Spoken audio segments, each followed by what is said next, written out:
Hello. അപ്പോൾ ഞാനും മക്കളും അമ്മയും കൂടെ ഇന്ന് നേരെ തൊടിയിലോട്ട് പോവാം കേട്ടോ.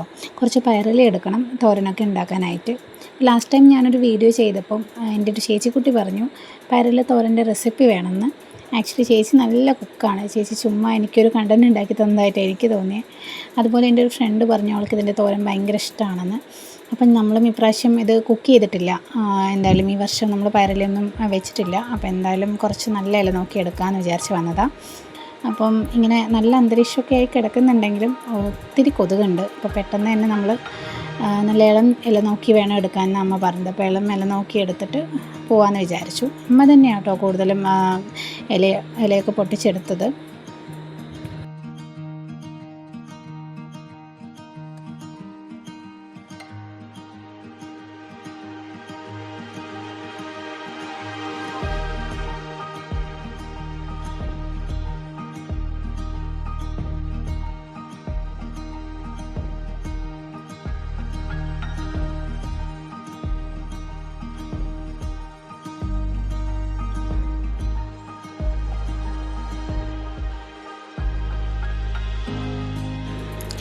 അപ്പോൾ എന്തായാലും നമ്മൾ ആവശ്യത്തിന് എടുത്തിട്ടുണ്ട്. ഇനി അത് നല്ലപോലെ ക്ലീൻ ചെയ്യണം, നല്ലപോലെ കഴുകണം. കാരണം മണ്ണിൽ നിൽക്കുന്നതാണല്ലോ. അപ്പോൾ ചിലപ്പോൾ പൊടിയും മണ്ണുണ്ടാവാം, ഇലയായതുകൊണ്ട് പുഴുക്കളുണ്ടാവാം, അപ്പം ഉറുമ്പുണ്ടാവാം. അപ്പോൾ അത് നല്ലപോലെ 2-3 തവണ കഴുകണം. കഴുകി എടുത്തിട്ട് വേണം നമുക്ക് അരിഞ്ഞെടുക്കാൻ. കൊത്തി അരിയുകയാണെങ്കിൽ അതാണ് ഏറ്റവും നല്ലത്. പക്ഷേ എനിക്കങ്ങനെ അരിയാൻ അത്ര ശീലമില്ല. അപ്പോൾ ഞാൻ കട്ടിംഗ് ബോർഡിൽ വെച്ച് കുഞ്ഞതായിട്ട് അരിയാണ്. എത്ര കുഞ്ഞതായിട്ട് അരിയുന്നോ അത്രയും നല്ലതാണ്. തോരനാണല്ലോ, അപ്പം കുഞ്ഞതായി അരിയുമ്പോഴാണ് അതിൻ്റെ ഒരു ടേസ്റ്റ് വരിക. പിന്നെ കുറ്റിപ്പയറിൻ്റെ ഇല തോരൻ വയ്ക്കുമ്പോൾ എപ്പോഴും ഇതൊന്ന് തിളപ്പിച്ച് കഴുകി എടുക്കണമെന്ന് കേട്ടിട്ടുണ്ട്. അപ്പോൾ അതുകൊണ്ട് ഞാൻ കുറച്ച് കല്ലുപ്പും മഞ്ഞൾപ്പൊടിയൊക്കെ ഇട്ടിട്ട് ഇത് നല്ലപോലെ തിളപ്പിക്കാനായിട്ട് വെച്ചിട്ടുണ്ട്. ഇത്ര ഉള്ളതൊന്നും നോക്കണ്ട, കാരണം ആ പയറിൻ്റെ ഇലയാണ്. എന്തായാലും അത് ഒന്ന് വേകുമ്പോഴേക്കും കുറച്ചേ ഉണ്ടാവുള്ളൂ. അപ്പോൾ എന്തായാലും തിളപ്പിക്കാനായിട്ട് വെച്ചിട്ടുണ്ട്.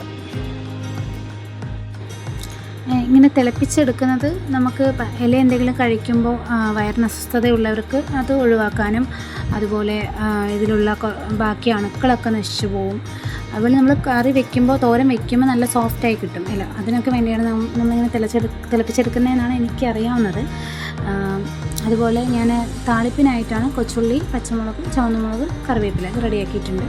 പിന്നെ തേങ്ങ മിക്സിയിലിട്ടൊന്ന് ജസ്റ്റ് ചെറിയ തേങ്ങ തന്നെ മിക്സിയിലിട്ടൊന്ന് ഒതുക്കിയെടുത്തിട്ട് അത് തിളപ്പിച്ച് മാറ്റി വെച്ച പയറിലയിലേക്ക് മിക്സ് ചെയ്ത് വെച്ചു. അപ്പോൾ നമുക്കിനി കടുക് പൊട്ടിക്കാം. കടുക് പൊട്ടിച്ചിട്ട് കുറച്ച് എണ്ണ കൂടിപ്പോയി. ഞാൻ പപ്പടം കാച്ചാൻ എടുത്ത എണ്ണയായിരുന്നു, അതിൽ തന്നെ അങ്ങ് താളിച്ചെടുക്കാമെന്ന് വിചാരിച്ചു. അതിലേക്ക് കൊച്ചുള്ളിയും മുളകും കറിവേപ്പിലയും എല്ലാം ഇട്ട് നല്ലപോലെ മിക്സ് ചെയ്ത് കുറച്ച് മഞ്ഞൾപ്പൊടിയും കുറച്ച് ഉപ്പ് നമ്മൾ നോക്കിയിട്ട് വേണം ഇടാൻ. കാരണം ഓൾറെഡി ഇല തിളപ്പിക്കുമ്പോൾ ഉപ്പിട്ടതാണല്ലോ. അപ്പോൾ ഉപ്പ് നോക്കി അതിന് പാകത്തിനിടാം. എന്നിട്ട് നല്ലപോലെ മിക്സ് ചെയ്യണം. നല്ലപോലെ മിക്സ് ചെയ്ത് സിമ്മിലിട്ട് ഒരു 10 മിനിറ്റ് മൂടി വെച്ച് വേവിച്ചെടുത്താൽ മതി. തോരൻ റെഡിയായി.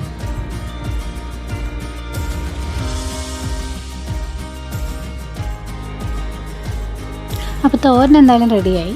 അപ്പോൾ ഞാൻ കുട്ടികൾക്ക് ഫുഡൊക്കെ കൊടുക്കട്ടെ. കുട്ടികൾക്ക് ഫുഡൊക്കെ കൊടുത്ത് മേലക്കഴുകി കൊണ്ടുവന്നായിരുന്നു. അപ്പോൾ എന്തായാലും അവരെ ഉറക്കാൻ കിടത്തിയിട്ടുണ്ട്. ഇനി അവരെ ഉറക്കിയിട്ട് വേണം എനിക്ക് ഫുഡ് കഴിക്കാൻ.